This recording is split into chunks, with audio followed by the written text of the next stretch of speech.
In the spring of 2005, a few Jacksonville natives began to discuss the possibility of starting a new kind of church, not for church people, but for those far from God.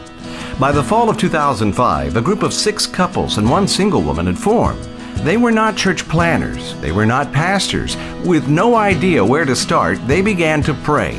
They began to ask God what He might do if they leveraged their time, their resources, and their relationships for His glory. Ready for the next step, they contacted North Point Community Church and began to ask questions. As the enormity of the task before them became clear, they realized achieving their goal would take tremendous financial resources. With a desire to see their loved ones enter into a growing relationship with Jesus Christ, they began to give money to a church with no name and no staff, a church that would not even be designed for them. For a year, this group continued to meet, pray, and give to the project. Meanwhile, a staff was being developed at North Point, and a launch date was set. On March 4th, 2007, Access Church would launch its first service.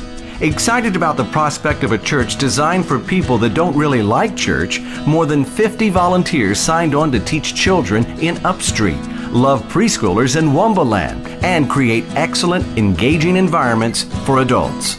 Confidence grew that the environments would be ready for the people of Jacksonville to experience. But how would they learn about this new church, and what would motivate them to come? Each volunteer began to think about people in their lives who had never clearly understood how real God could be in their lives. Each volunteer extended a personal invitation to a coworker, friend, or family member. Some invited a handful of people, others invited dozens.